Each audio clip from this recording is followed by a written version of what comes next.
and welcome back to Cannon Fodder, the channel for Arsenal fans all over the world, including Spain, because we've got a newie, we've got a newbie, we've got a new face who's in Spain at the moment, in Andrew, Oh, the I've lost Hinkley you there. Jr. Hello. Hinkley, How how's are it you? All going? right. We're live Very with good. no Very guest. hot. Very. Yeah, it's lovely. Lovely out here. So yeah, I'm very pleased to be on the show. Thank you very much for inviting me. No, it's a pleasure to have you on to join in the Canon Fodder TV family. And talking about members of the family, we've got Richard from Arsenal TV. Richard, how's it going, man? Yeah, man, I'm good. It's very hot in Clapton, as always, but I'm good.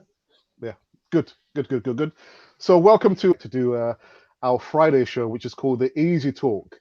And I don't remember how the name Easy Talk came about. I think I was just mucking about some words and I threw them up and it came down was Easy Talk. And yeah, it's turned out to be one of our favorite segments that we do on Canon 40 TV every Friday. We have a panel of wonderful guests giving their opinion about Arsenal, the team that we love so much. So what we wanted to talk about was yeah, the game tomorrow, Liverpool versus Arsenal. We haven't won there in more than 7 years, Andrew. No, well, it's going to change tomorrow. Definitely, in my opinion, it's going to change tomorrow. Okay, okay. Can you hear me? Can you hear me? Okay. Sorry, I've just moved slightly because it was still sounding a little bit bad my end. So can you hear me? Okay. We can hear you nice and clear. Nice and clear. That seems a lot better. That seems a Yeah. lot better. So, well, you want me to have a discussion about the match now because I missed what you just said just a moment ago. Shall I Yeah, go no, for it? we're just saying that yeah, we're going to talk about how we're going to beat Liverpool because it's been the best part of 7 years since we last beat them. It was a 2-0 win. Goals from Yeah. Sancho Zola and yeah, Lucas Podolski. So what are your thoughts, Richard? How do you think we're gonna beat them lot at Anfield? Um, I think the best way forward into beating Liverpool is to play balls over the top of them, because Liverpool are going to be playing very high up top. And they're going to press us quite a lot. So I think the only way we can do it is ping the ball over the top of them and try and get in that way. I know probably Fabinho is going to sit on Ceballos, but I reckon Ceballos will handle it pretty well. Um, but the only problem is it's our right back and left back that I'm worried about, mainly because I know Ainsley Maitland-Niles has been caught out a few times in games. I know he's not a predominant right back, but he's only covering for Hector Bellerin at the moment. But this is where our left back and right back need to be on the top of their game, especially with the likes of Trent Alexander-Arnold and Robertson coming down the other side. So it's going to be tough, but I reckon that's the best way to go. I don't think playing that from the back is the best way for it. Is it going to be as easy as that, Andrew? Just playing the ball, long balls over Liverpool. I I don't want to sound I don't know, a little bit too lackadaisical here, but I think it's a bit easier than that, to be perfectly honest, because I think that's an added part to what I was going to say with David Luiz adding the extra dimension to our play. And if what I've been looking at today, and especially, was Liverpool's sort of frailties, and a lot of their frailties so far, very early days, obviously, this season, but if you include all their matches this season plus their pre-season friendlies, then they've been very, I wouldn't say weak, but not as good, shall we say, at defending, believe it or not. Their massive strength. They've been conceding a lot more shots, and they've been finding it very hard to stop teams sort of from running at them and breaking between the lines, especially between obviously midfield and defence. And they've been caught several times this pre-season and so far this season. And bearing in mind, one of the teams they played is Norwich, who they obviously comfortably beat. However, the amount of shots they let on target against Norwich is a concern for them.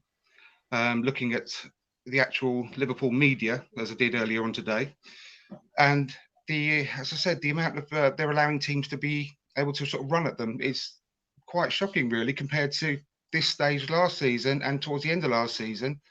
They're conceding twice the amount of shots. So what I really believe is that we have to play Willock in midfield tomorrow because of his ability to carry the ball and run at their defence.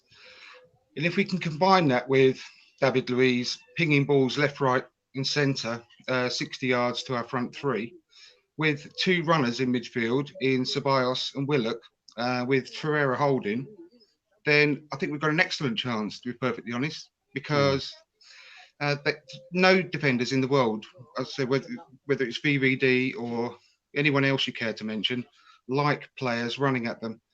And I would also add, I think we should start Pepe tomorrow and take him off rather than bring him on in the later part of the game. I think it'll be really useful right from the start to shock them almost by going at them straight away in the game tomorrow. Don't let them get a hold in the game. Force our game on them. And if we have the front three with Aubameyang on the left, Lacazette in the middle, Pepe on the right to start, I think it'd be vital if we can actually have the front three interchanging. So they're not staying in any one position for any length of time. And I think that would be extremely hard for any defender to handle as well. So if we can get the balls right to them front three, either via Ceballos or Willock and David Luiz, I think we'll cause them massive problems. But we've got to be bold. We've got to actually do that and attack them and force our game on them. Now, hopefully that will bring us a result, but if not, it will definitely be going down swinging.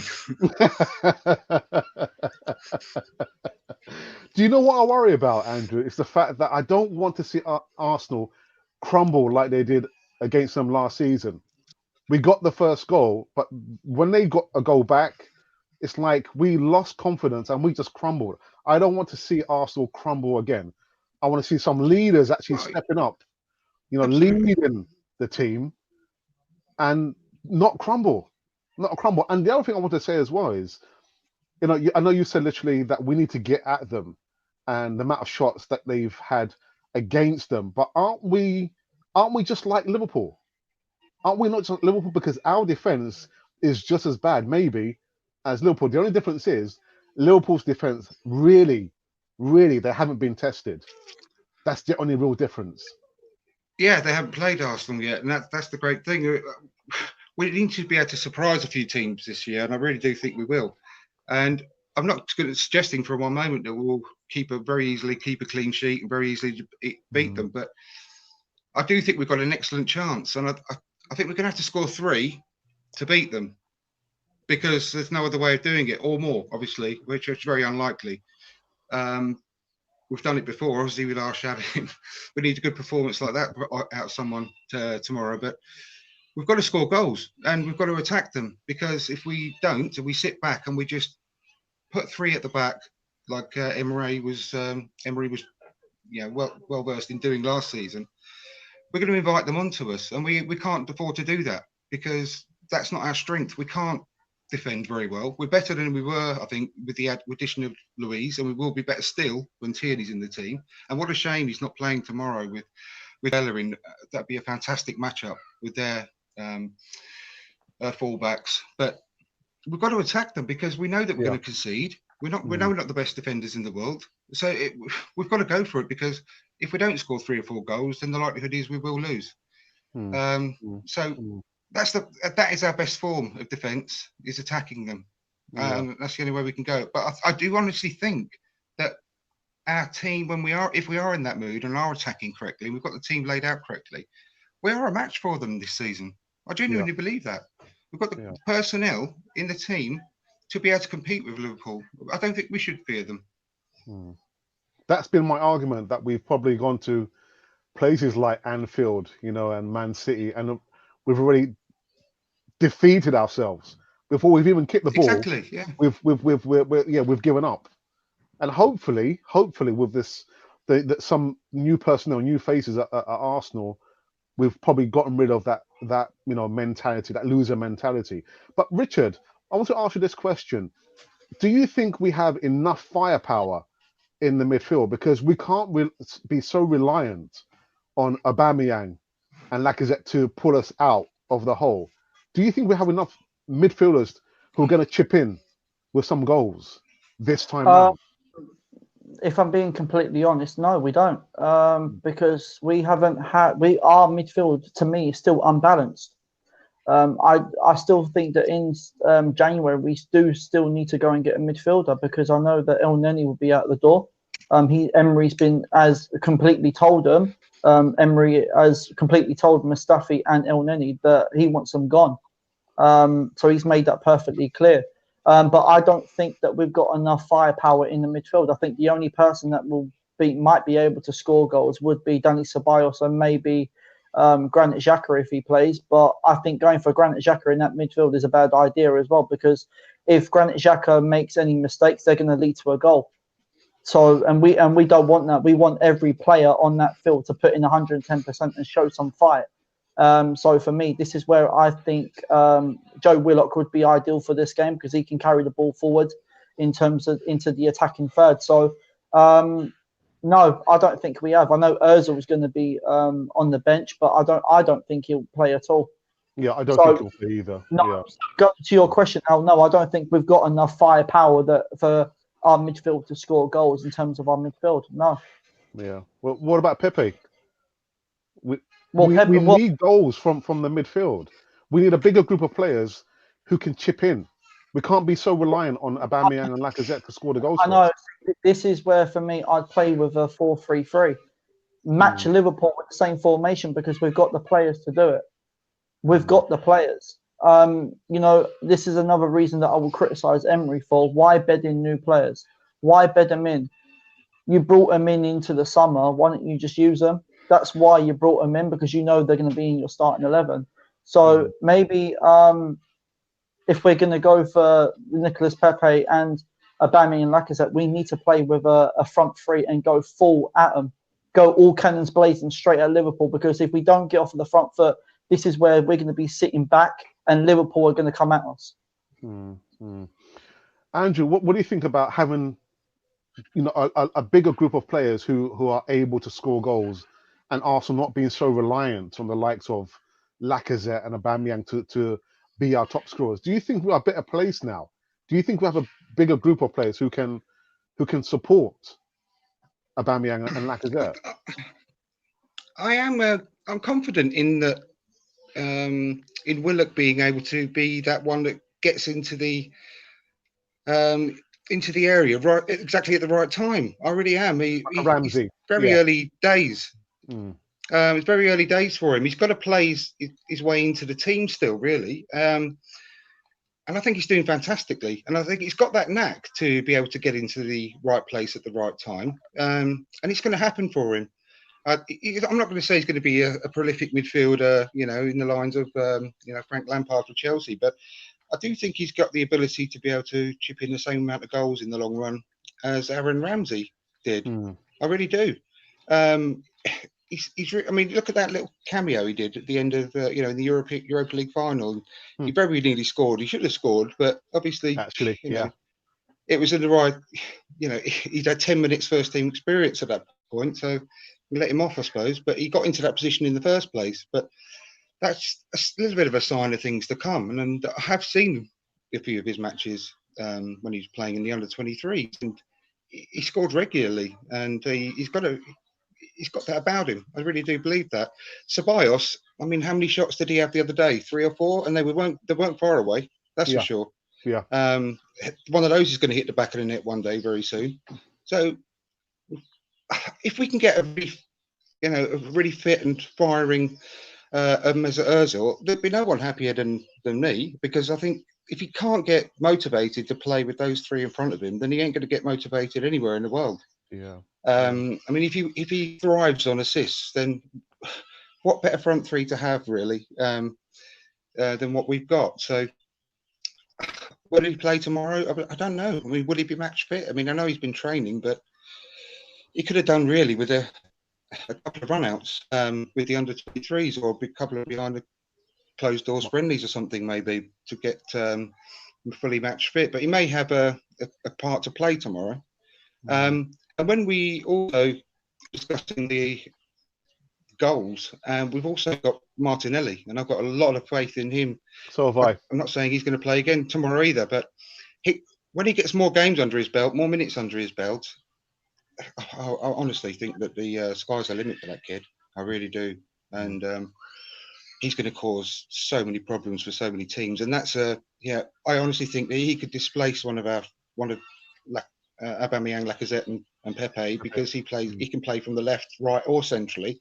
And if we could slot him in, sort of mainly cutting in from the left, then it'll mean that in the long run, Lacazette and Aubameyang can have a bit of rotation and save them some energy throughout the season.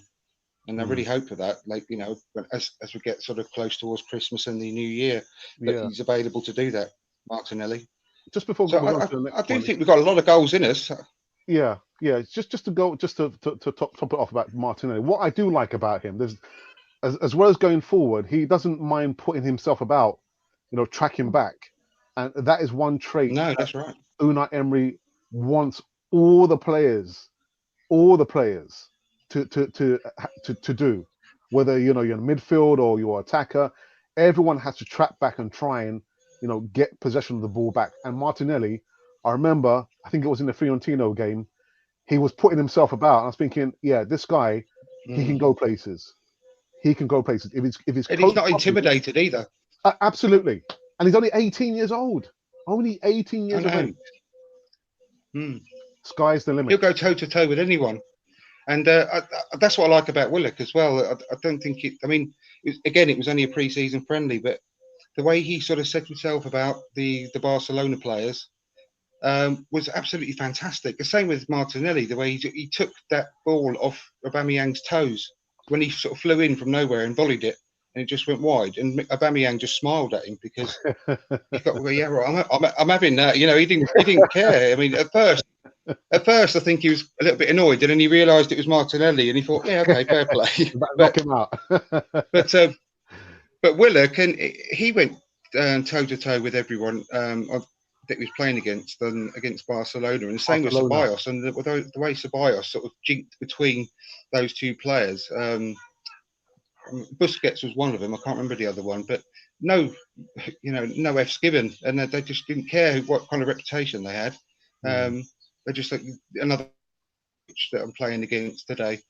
So that's what I like about it, because there was a comment on Twitter today, I can't remember who it was from, but saying we cannot play Willock because he's going to be intimidated by, words to the effect of, he'll be completely intimidated by the atmosphere at Anfield. And I just think that's absolute garbage, personally.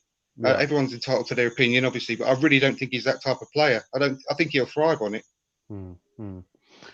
All right, so, you know, whoever's just come through and watching Karen Foyer TV, the segment of an Easy Talk, hopefully it's going to be the bite size, not more than an hour, Andrew. Well, let's see anyway. I've got Andrew, the Hinkley Gooner. I've got a regular favourite here, Richard from Arsenal TV, in the house this evening. Can you hear me? Say again? Was it Andrew? Can you hear me, Andrew? He can't hear. Hang on a second. I'm going to I'll be back in one second. I'm going to cut my Wi-Fi and go through my data just to see if that improves anything. No problem. Richard, we wanted to go through our 11, our desired 11. Of course, it doesn't mean that Unai Emery is going to choose the same 11 as our choices. I know you did your predicted 11, your video. I saw your video today. But can you remind Canon Foyer TV viewers, what is your predicted 11? My predicted 11. Well, first off, I've actually gone with a 4-3-3 formation because I think that's the best way to do it. If you want to go full throttle against Liverpool, and I think that this is the best way forward for us in terms of this game. So I've gone with Lino in goal, which is a pretty straightforward choice. In terms of my back four, I've gone with Ainsley Maitland-Niles at right back because, you know, he's the only cover that we've got for Hector Bellerin at the moment. And then left back, I've gone with Nacho Monreal. I just think that Nacho Monreal is better off in the back four than in the back three. So I've stuck with Nacho Monreal. And my two centre-backs, I've gone with Socrates and David Luiz. I think David Luiz would definitely be key to this Liverpool game in knocking the balls over the top of Liverpool with these 60-yard passes straight to in terms of our front three. So I've gone with David Luiz. My three in midfield, I've gone with Joe Willock, Lucas Torreira. I think Torreira would definitely be key for this game because of his toughness, his aggression. And he hasn't really had that much game time, obviously, because he's been at the Cup of Nations this year. So I've gone with that. I've gone with Danny Ceballos in that number 10, number 8 sort of position because he can play in both. Because I noticed that during that Burnley game, sometimes Ceballos dropped back to play in the number 8, and then he moved up to play in the number 10. So that's why I've stuck him in behind our front three. My front three attackers, I've gone with Nicolas Pepe out on the right, Lacazette in the middle, and Aubameyang out on the left. Okay. Andrew is back with us. Can you hear me, Andrew? Yes, I can. Very well. Okay, good. Can you hear me? Okay. We can hear you loud and clear. So we're just going through our 11. What would be your 11 for this game? Exactly the same as Richard, to be perfectly honest. And I've been very impressed with Ainsley Maitland-Niles actually this season. I think that the arrival of Pepe and David Luiz has brought him on already. If I'm honest, he's raised his game. I think he's been very steady, and I think his pace is going to be very useful in this match. And his stand-up tackling is vastly improved so far. I know it's only a small sample size, but he's been great as far as I'm concerned. I think longer term, I don't know. I mentioned this before. I think that longer term, it's not going to be who's going to be partnering Socrates in the centre of defence. I think David Luiz has got to be playing whenever he's fit. But I think basically going to be who's going to be partnering Rob Holding and when he's fit as well, because I can only see that it's going to be in the long term Rob Holding and David Luiz, and I think there'll be a brilliant partnership when they get used to each other in the short term, and sort of if we're going to be looking at David Luiz for maybe a couple of seasons, because I don't think William Saliba is going to be going immediately into the team when he arrives. He's going to need a bit of time. He's still only going to be 19 then. So I do think that David Luiz will be with us next season as well, which I think he's more than capable of. But I think Rob Holding alongside him will offer an awful lot of pace and the ability to sort of recover, the recovery pace. If any kind of slips or slides, they're going to be able to get back and between the two of them. And they're both good ball playing centre half, which is what's very important in this day and age.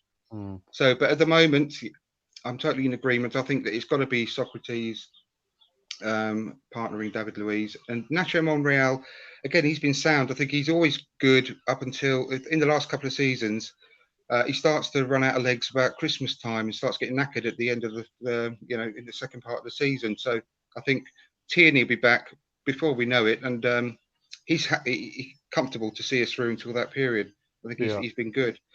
But yeah, the midfield three, it's what I've been saying for a while. I think it offers everything. I really do. I think they're lacking a little bit of experience, obviously, but they're only going to get that by throwing them in. And you're not going to get much more of a pressure cooker atmosphere than Anfield, but I think they're more than capable of dealing with it.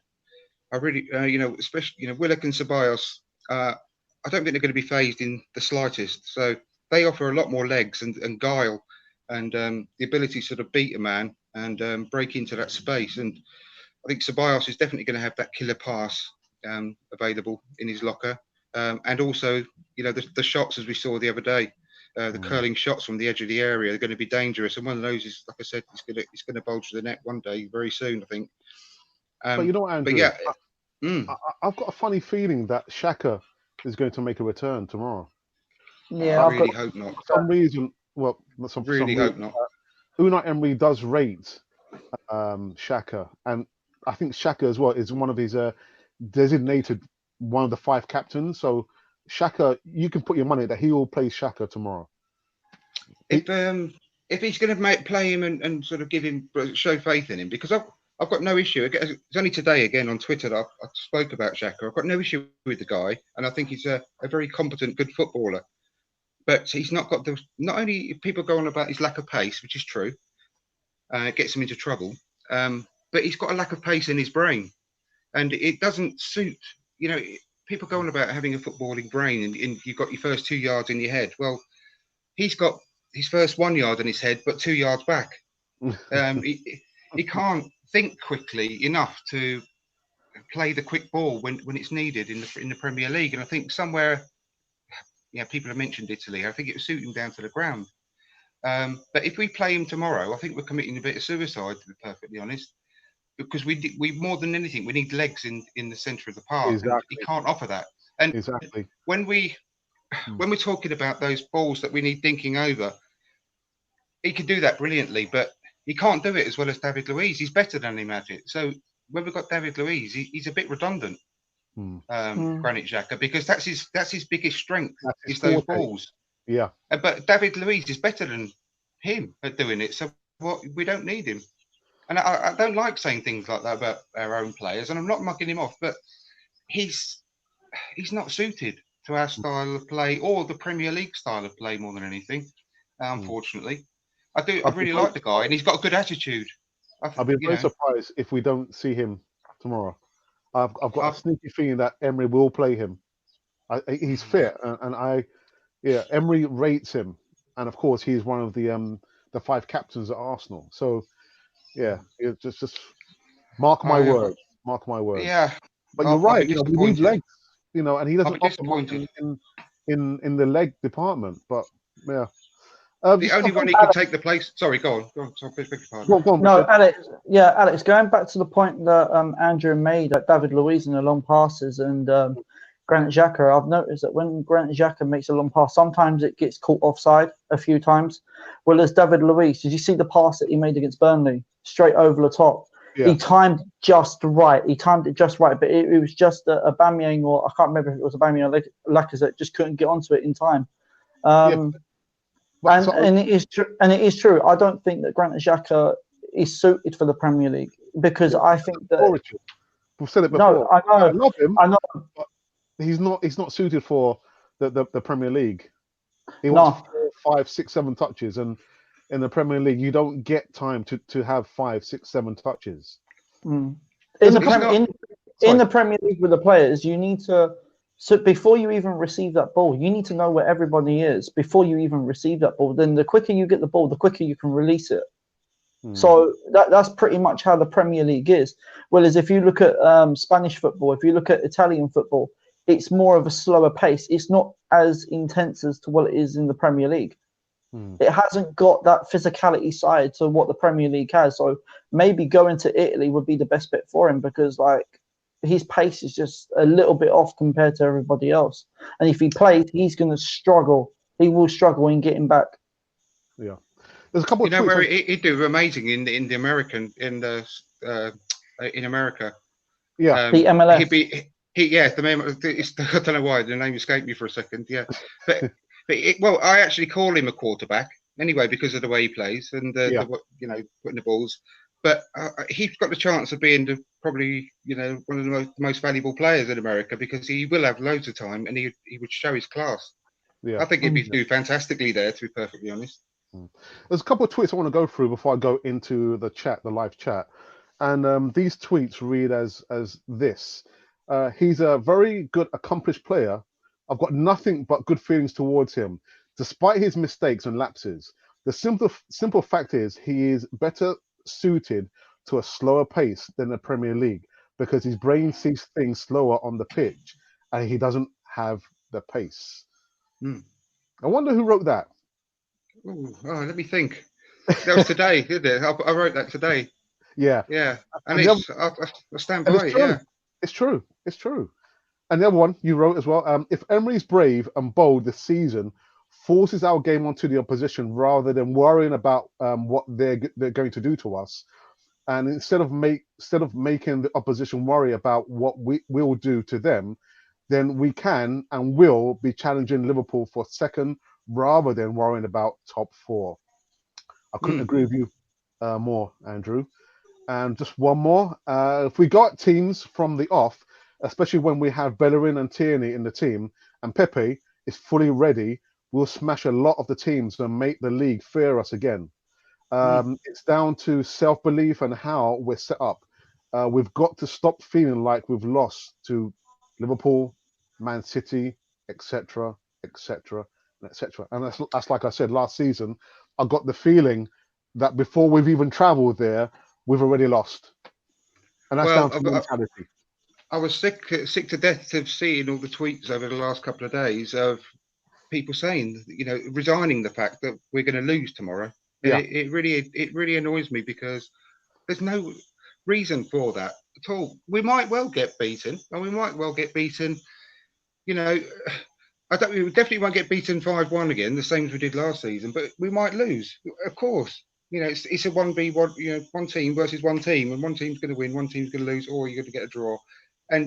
But we got to do the best and be as confident as possible, walking into every stadium around England every time we go away with our chest pumped out like we used to, and thinking, yeah, you're going to be in for a game today, and we've got to get that mentality back because we've got the personnel to do it now, and we just need. And I have got a lot more belief in Emery than I did have last season, but he's got to show it now consistently, and he's got to be bold and brave. And the problem is, if he resorts to type tomorrow and goes back to a back three, for example, or he does pick Granit Xhaka over one of the younger players with more energy and more pace, then do you know what? I will be really disappointed in him.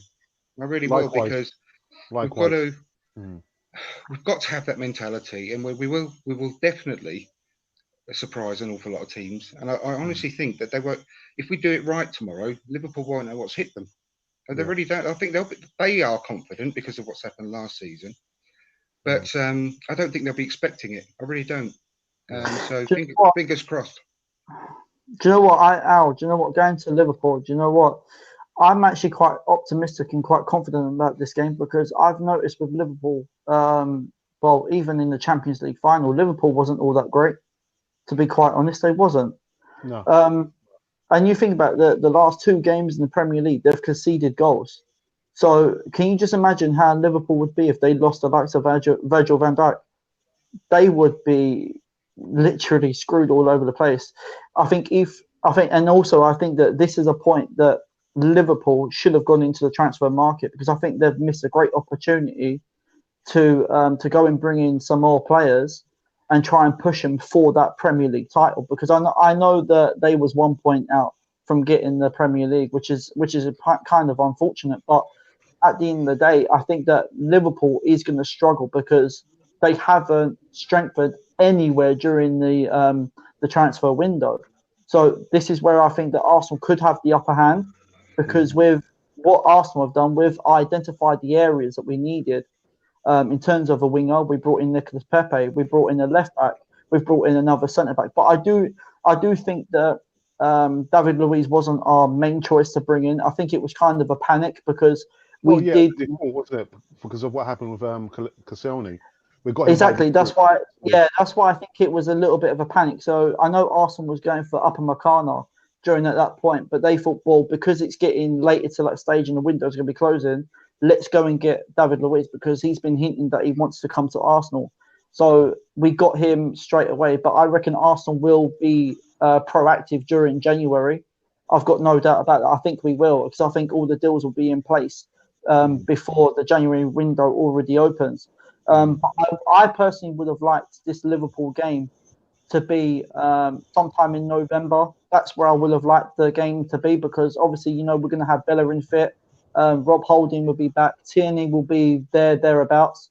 So I think this will be more a game for us to go and win. But I think that we can get something out of this game. But I'll be happy to go either way. Of course we can. Let me go into the chat very quickly. We've got Sanjay Joseph, who says apparently he didn't see any pictures of Lacazette training. Is he fit? Sanjay, Lacazette was at training. It was at training. Okay, I didn't see any footage there. And I've got another comment from Sanjay. Says Ceballos, Guendouzi, and Willock are inexperienced, Andrew, when compared to Henderson, Fabinho, and Milner, especially at Anfield. Um, Apart from Fabinho, can you name another Liverpool midfielder that you would really love to have at Arsenal now? Because I wouldn't really want. I mean, Milner. How old is he now? He must be about 105 by now. We've got Jordan Henderson is a good solid Premier League player, but nothing more. He's not world class, is he? No, no. And what Wijnaldum? He was a reject from Newcastle not that long ago. He's had a good few performances last season. He really has, and I'm not slagging the guy off at all. But he's not a brilliant world class player either, is he? Really, he scored a few good goals last season. But Fabinho is probably the only one you could say is potentially world class. a world class player that they've got. I honestly think that if you compare those four players that they've got, our midfield is stronger. I really do. If you're good, if you, the old cliche, if you're good enough, you're old enough. Absolutely. And they do need more experience, but how are you going to get them that experience if you keep leaving them out because they haven't got the experience? You've got to play them. You've got to play them. You've got to play them. Do you know what? They haven't had the inbred mentality of some of our previous players. And when I say inbred, I don't mean inbred as in, trailer trashed inbred.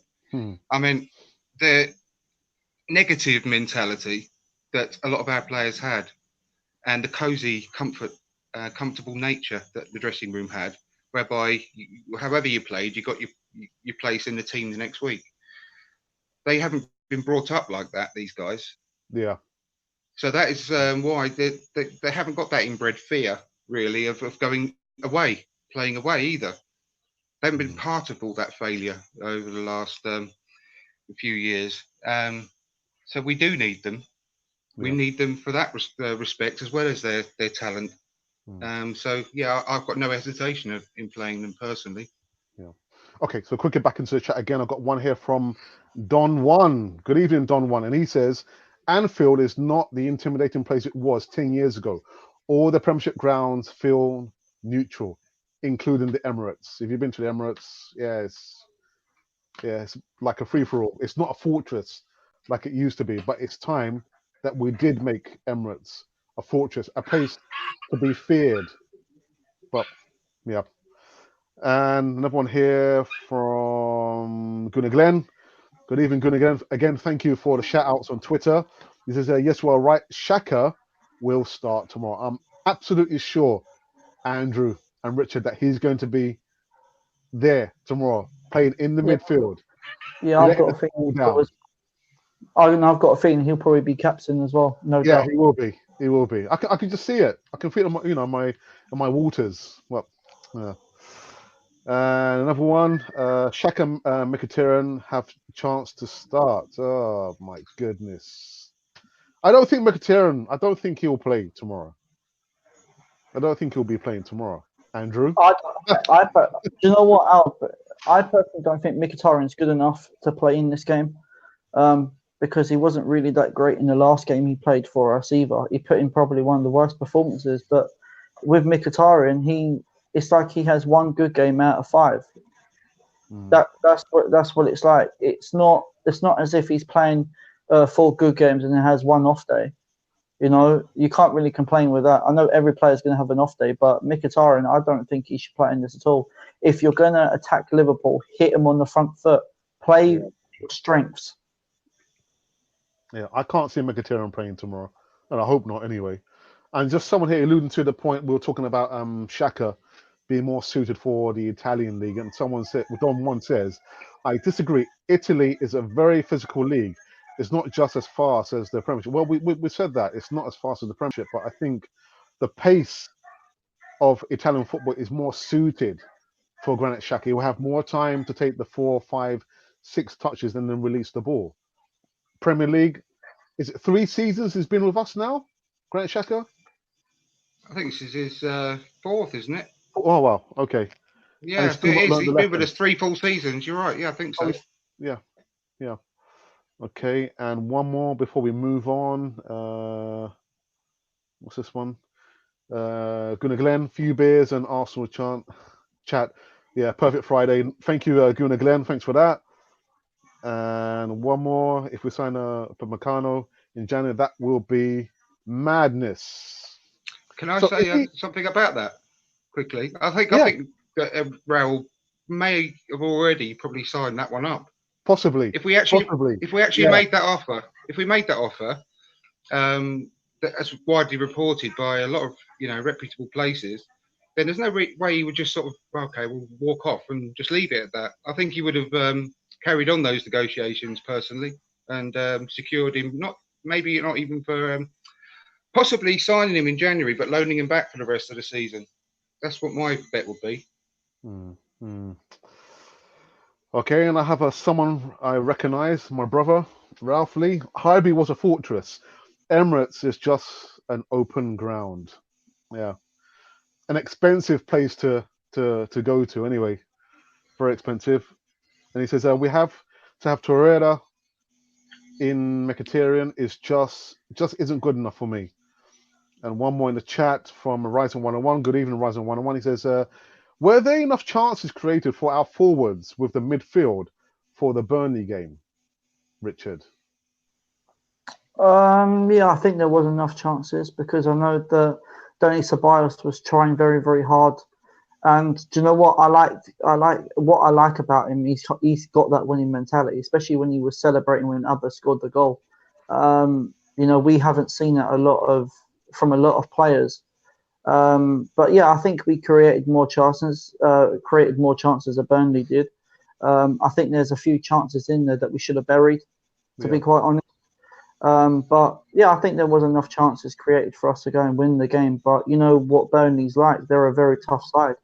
And they were trying, because what Burnley do, they defend quite deep when they come towards the top six sides.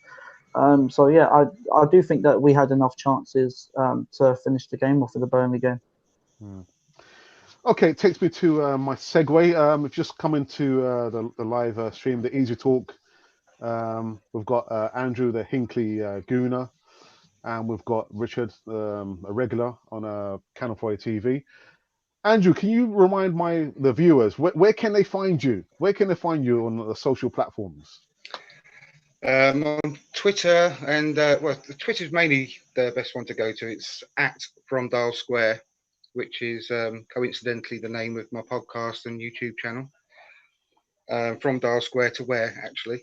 And I am on Facebook, which is From Dial Square as well, and Instagram, but I'm very rarely on Instagram, to be perfectly honest. So yeah, if you have a look at my YouTube channel, search From Dial Square to Where, you'll see the videos that I'm starting to put on there quite regularly. And my podcast is on all of the major podcast platforms, I should say. Put my teeth in.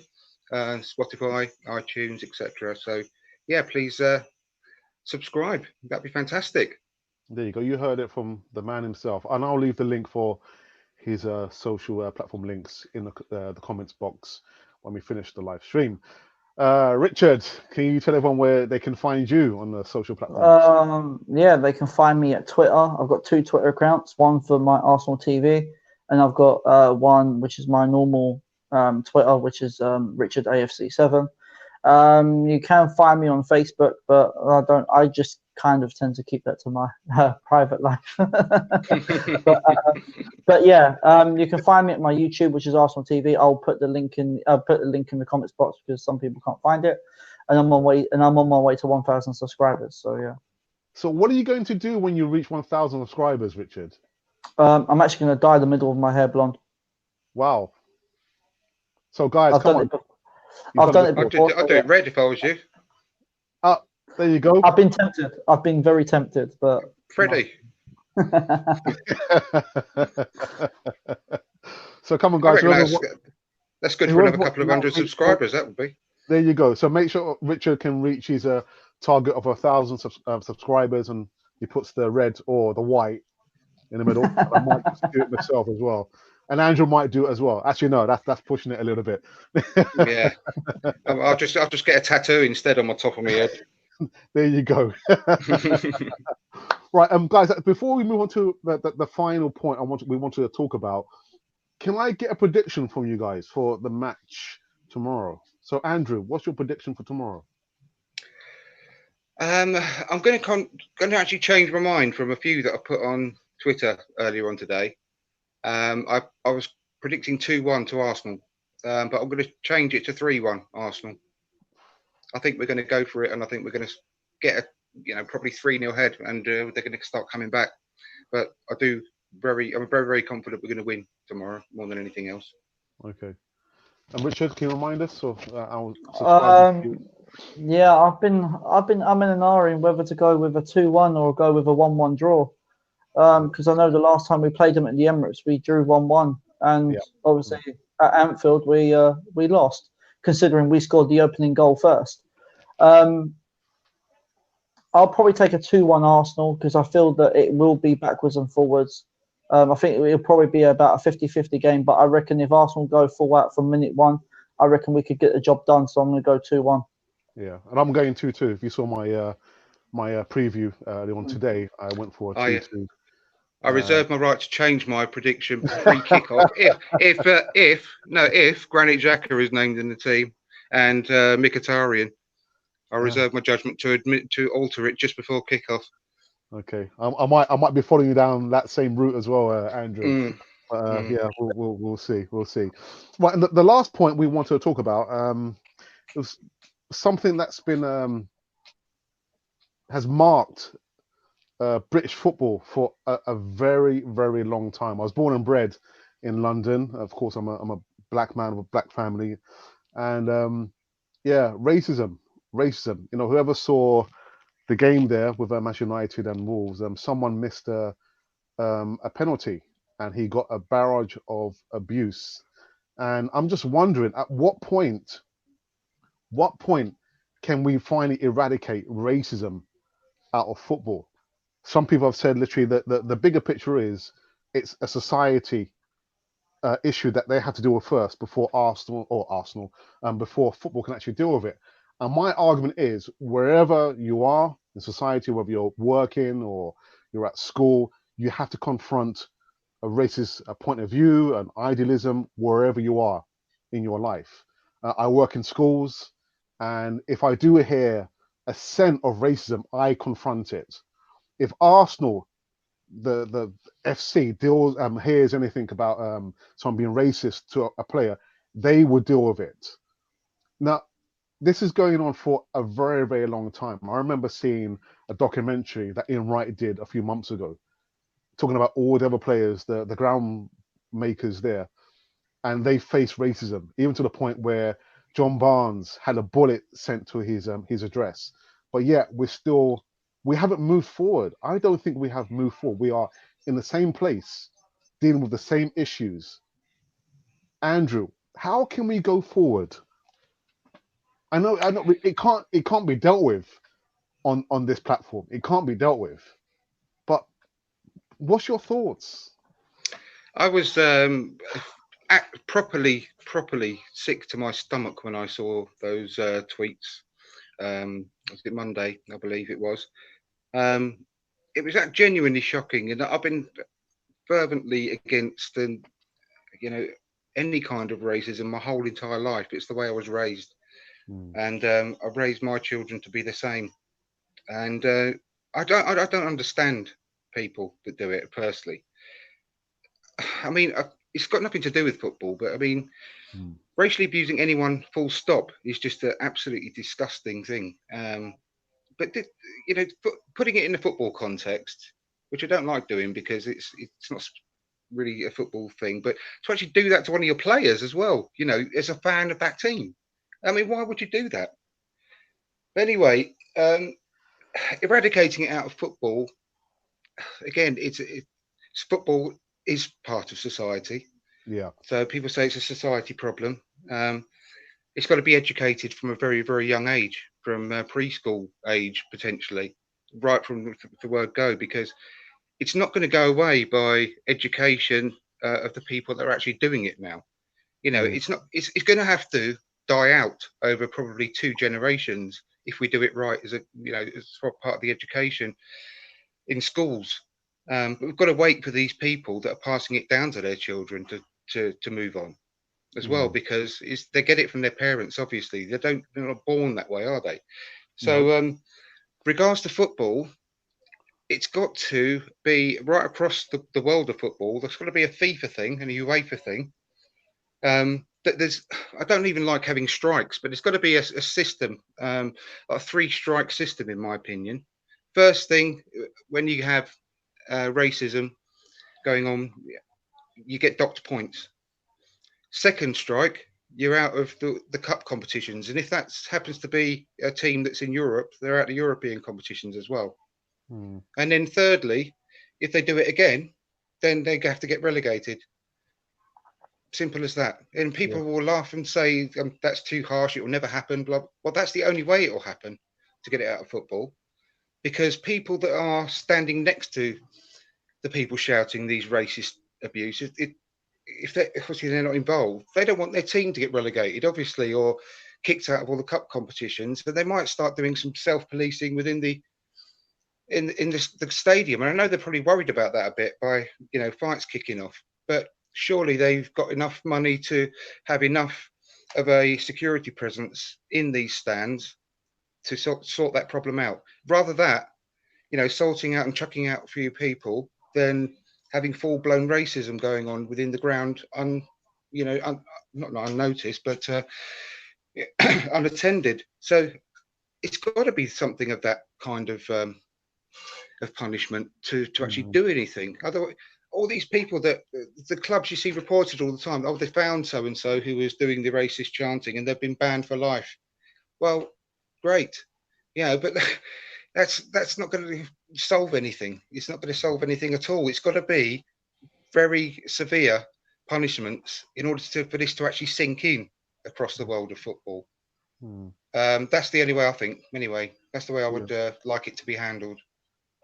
Richard, do you think UEFA and FIFA are doing enough to stamp out racism in football? Do you think they actually take it serious?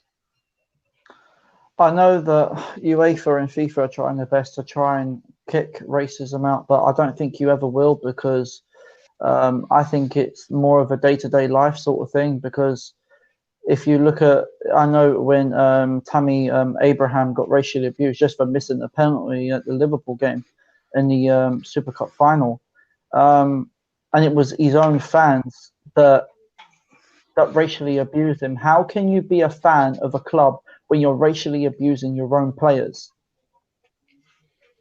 Why? No, I don't think we'll ever kick it out of football. And, as Andrew said, it is a society thing and it's about education. I just don't think, maybe these people that are being racially abused, and I think they're just getting a buzz out of it. That's what I think it is, but I just think it's disgusting. I honestly do. It's wrong.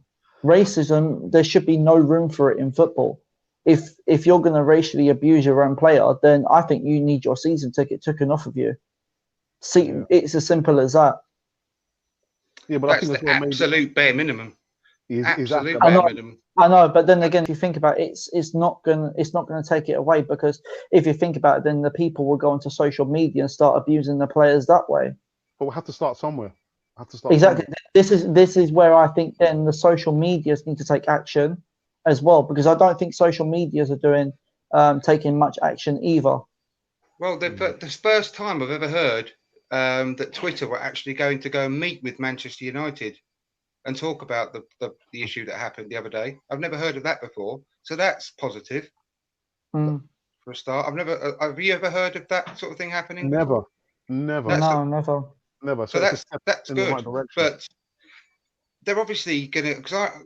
First things first, just very quickly. I know you're going to be stuck for time, but the first people that see these tweets, they've got to have this common sense to screenshot them for a start, so they can forward those on to the police, because it's a crime. Let's not forget, this is a crime. It's not just a bit of bullying. And then they've got to report the tweets to Twitter and obviously block that person. And then because once they've got the screenshots of it all happening, they can forward it to the police. The worst thing they can do is start retweeting it around the world. Yeah. Because that's what these Yeah. people like.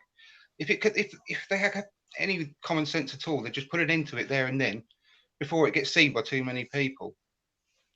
That's what needs to happen, but it won't, obviously, because these people thrive on it. They will deactivate their account and they'll set another one up 2 minutes later, and they'll be at it again. See, as Andrew is saying, this is another reason why, Alex, I said to you that social media platforms need a identity check. So when you start up a social media account, you need to prove who you are. I'm not just saying by your proof of address. I mean like photo ID, so they can verify your account and who you are. Yeah, and it should take 2 or 3 days to open. Yeah, not instantly. Yeah, sometimes to verify that you are who you say you are, and if you're not, then you don't get. I mean, maybe that's another thing that social media platforms might need to consider if it's going to keep happening, because the more people do it, the more it's going to get worse, and the more the UEFA and FIFA are not going to take no action because it's got too much for them to handle. And I think this is where the FIFA and UEFA and social media sites need to combine together and come up with a solution. Even football clubs around the world, I think they need to do something as well. So, like, if they get caught being being caught racially abusing their players, then maybe they might need to get kicked out of the stadium straight away. And maybe they could go to the high courts if it comes to it. I don't understand why more people aren't prosecuted when they're caught in the grounds. They're just banned from the football club. Why aren't they actually prosecuted because it's actually a crime that they've committed? Why aren't they? I think the only reason you can probably say for that is maybe there's not enough evidence to prove it. That's the way probably the law would see it. But how they must have, in order to be able to ban them from the stadium. They wouldn't be able to do that if they didn't have concrete proof. This is where the clubs need to take it forward and go to the police themselves and say, look, I've got the evidence, I've got the proof. Now you need to go and prosecute them. Yeah, it's going to take a few high-profile cases that go through the courts and actually get these people banged up. That will. I'm being funny. They're lucky that the players haven't actually took the people to court themselves. Yeah. That's exactly what I was thinking earlier. That's right. Why?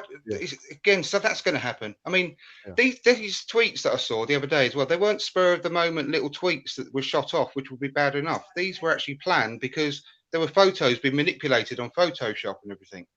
So that's actually pre-planning the attack, if you like.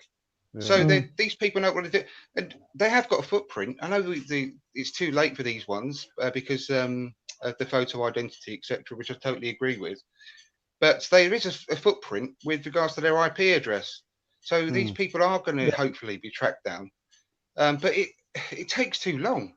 It's just ridiculous. Surely, if it starts from today or tomorrow, when we have to prove who you are to open a Twitter account, and it has to go through a process, so it's not an instant thing, then they will be able to be. It should eradicate the problem, full stop, there and then on Twitter, because you will know who that person is instantly, and you can have the police there within about 10 to 15 minutes at their door. Yeah, there must be a way.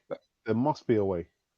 I just can't believe, after all these years, it's still prevalent in football, racism. But as you said, it's like watching a documentary with Ian Wright. I mean, it's even gone back till then. So it's a football. It is a football thing, but I think it mainly starts outside of football first, and then it comes into football. Because, as I said, it's more or less the day-to-day life. It's something that's going around where people have not been educated enough. No, but my argument is, wherever you see racism, whether it be in the workplace or at school or at football, it's confronted and dealt with. There's a reason why after 25 years since Kick It Out organization started, that we still have these things going. Look, Raheem Sterling was abused. Yeah. Paul Pogba. There's a reason why. It's because the clubs are not dealing with it. Well, I heard about the funding that Kick It Out get as well. And please, you have to forgive me, I don't know the exact figures, but it's paltry, absolute paltry amount that they get per year, and it was less than something like one club spends on their cleaning bill for a year or something along those lines. Again, don't quote me on it, but I've got it right in front of me. But it was something shocking like that. And what are they supposed to do with that sort of money in this day and age? It's just ridiculous. But again, I don't want to contradict what you were saying, but it's not just a football problem. It's These not. people do it Yeah. outside of football as well, and Mm. they go into the ground, and it becomes even more excessive because of the chanting and all the atmosphere, and they think they can get away with it there. And but a lot of these people, my two brother-in-laws were Millwall fans, are Millwall fans, and I used to when I was in the 80s, I went home and away to watch Millwall with them for the laugh, and I was only about 15, 16 at the time, and it happened absolutely back in those days. It was very much, rife with monkey chanting and throwing bananas on the pitch, etc. But those people that were actually committing those acts, they were people like barristers and people of high profile that had such stressful jobs that they went to the football in the weekends to actually let off steam, basically, and be completely anti what they are in their everyday normal lives with their wives and kids and careers. But they are still racist outside of football. Yeah. It comes out more in the football ground. So these people have got to be dealt with in different ways, but they've got to be dealt with by the law. And it will take someone like Paul Pogba to sue these people, to actually track them down and sue them himself. Get some people, cyber people on the case and track down these people. And it will take something like that to actually kickstart a whole new process. Or even better still, maybe he can sue Manchester United for not protecting their Well, yeah, employee because he's employed by yeah, Manchester United. Yeah. So yeah, why very not good sue point. Manchester United for not protecting That's him? right. So That's right. yeah, dearie me. It's an awful situation, but I genuinely don't believe it will be eradicated unless, like I said, education starts at a very, very young age in school, Mm. and it will then be a process. So, like I say, of all these people that are passing it down to actually basically die off, it's going to be a generational thing. Yeah, Because as yeah, the youngsters are growing up and get that education, they will be obviously educating their own kids in their homes correctly, fingers crossed, as well as it goes on. And it will be a problem that actually dies out over time, fingers crossed. But you've got to trust in the government that they will do that sort of thing. And I don't trust politicians as far as I could throw them, neither do I. Neither do I. unfortunately. See, Neither do I. Al, that's a good point that So, you made about Man United in where Paul Pogba could actually sue the club. Now, Why for not? me, if you think about it, Man United and all these football clubs have got social media accounts. So why are they not taking action about it? Hmm. I think Surely they can see the tweets and everything and what's going around. Surely. well, yeah, they obviously follow their own players. You'd think so, wouldn't you?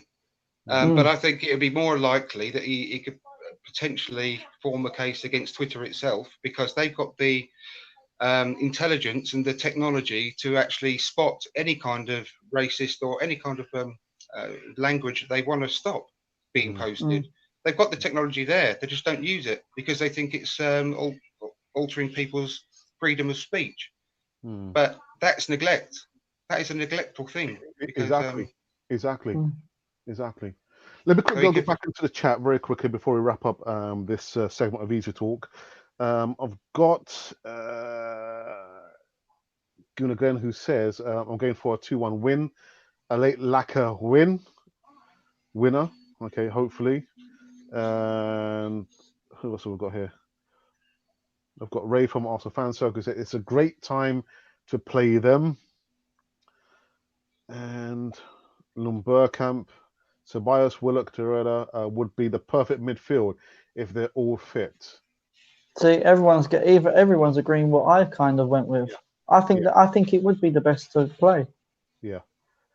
There's potential goals in there. There's forward attacking options there. That's the midfield I went for as well. Ceballos, Willock, and Torreira.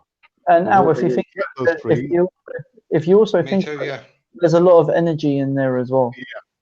Yeah. And another one from Ray who says, for added, excuse me, Guendouzi, as I believe we should start with 2 up top and bring Pepe on in the second half. See, I did disagree with that. Like you, I Andrew, do. I would prefer to start Pepe. Start with Pepe and then maybe take Definitely, him I would. off. He's saying put him on in the second half. Nah. I'll play from the start. Play No, from I the think start. it's better to take him off if needs be and get a good start. Can you hear me? Okay. We need, yeah, we can. Yeah, we need Oh, energy great, and okay. ball winners in the midfield, or we will lose. Energy. Shaka doesn't bring much energy, No. so yeah. But No. mark my words, he's going to be in that 11, the starting 11 tomorrow, Andrew. I'm absolutely sure of it. I'll be really disappointed. I really will. It'll actually be a bit of an anticlimax because I genuinely think we're going to beat Liverpool tomorrow. I don't even think there's a question in my mind. But however, that is completely dependent on the manager and his selection. So I really hope he doesn't let us down. I really do. I mean, we're talking about Mkhitaryan earlier as well, and oh my goodness, it's just there was a quality player in there one day, but we've seemed to have got his identical twin brother because I don't know where he's gone. He's just some of the balls that he was playing across. He done some really good work and got himself in some great positions. And then the simple pass at the end against Burnley just went flying out for a throw-in or a goal kick. It's just so frustrating.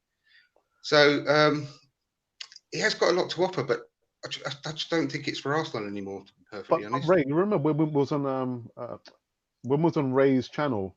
Ray did say, "Are we watching a Mkhitaryan who knows that his days are numbered at Arsenal?" So he's like, I don't really care if the coach picks me, Well, I'll play. If not, I don't that really says a lot care. about his mentality then in that case. Yeah. Because if that was you or me, then we'd be rolling our sleeves up and trying even harder, wouldn't we? Oh yeah, of course. Yeah. If that's the case, then we're better off without him straight away. Yeah. All right, and just a couple more comments alluding to the last part we were talking about racism and Twitter and all those platforms there. Don Juan says, I've been off Twitter for about 2 years. It's so toxic on there. Yeah, I think Twitter has to be held more accountable. I've seen That's a some stuff shame, there though. and I'm thinking, what the hell? What's going on, man? That's a shame, though, because it's got an awful lot to offer as well, Twitter. Yeah.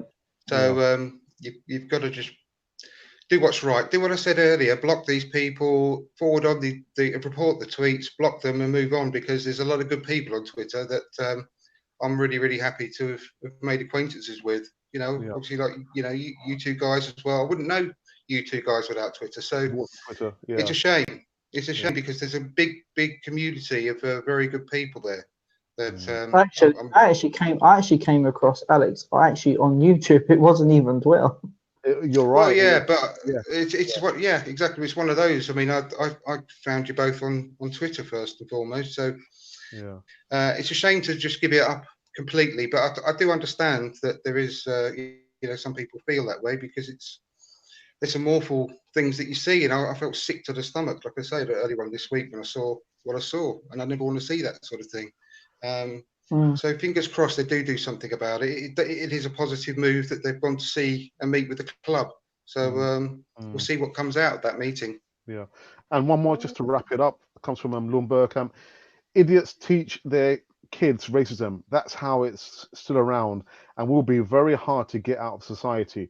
You have to feel sorry for the kids who are brainwashed into racism. Kick it out. That's a great point. Yeah. I agree with that. Yeah. Well, listen, I'm gonna call this this live show, the Easy Talk, to an end. But before I do, I want to say a big thank you to Richard from Arsenal TV. Again, guys, make sure you go over there, subscribe, make sure he gets the red or the white thing in his head. Because I might just do it myself, you know what I mean? Red, got to be red. It's got to be red. There you go, Richard. It's got to be red. Or red and white stripes. There you go. You've been told, Richard. Red and white stripes. red top with white sleeves on the sides. Come to think of it, red maybe wouldn't be such a bad idea. It's a good call, I'll tell you what, Richard. But Richard, thanks for coming back on the Easy Talk, man. It's always a pleasure to have you back. And remember, Richard's is going to be our mainstay. He's going to be with me every Mondays doing the fan comments at 5 o'clock every Monday. So make sure you put your comments, your angst, your anger, or whatever you want to put on Cannon 4 TV in the comments box. And And last I'll, but not and least, I'll leave my channel in the comments so people can find it. absolutely. And last but not least, listen, it's the first time, but it's not going to be the last time you're going to see Andrew on Cannon Fodder TV. Andrew, it's been an absolute blast to have you on Thank you. Cannon Fodder TV for the first time. I think we're going to be doing some collabs in the future, aren't we?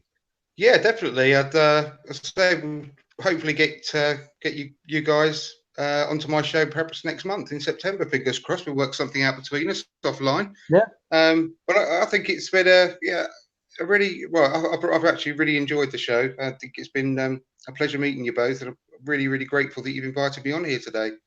So yeah, I hope I didn't disappoint too much.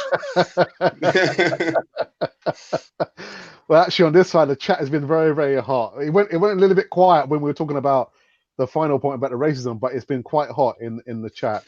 Oh, good. Next week, Friday's Easy Talk, we're going to have the original Godfather himself, Eltel, and James Rowe doing some Europa League Cup news.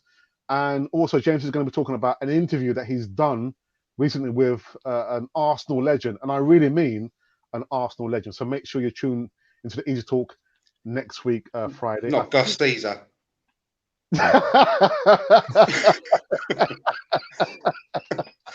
That'd be amazing. How did you know? No. I'll definitely be tuning in for it. Oh, bless you, Gus, if you're listening. I do love you. But anyway, guys, thank you to all the viewers and subscribers who tuned in. And like I always say, there can never, ever be a Cannon Fodder TV if no subscribers, no viewers, no guests. And it's been an absolute blast. But you have been watching Cannon Fodder, the channel for Arsenal fans all over the world. And we are out.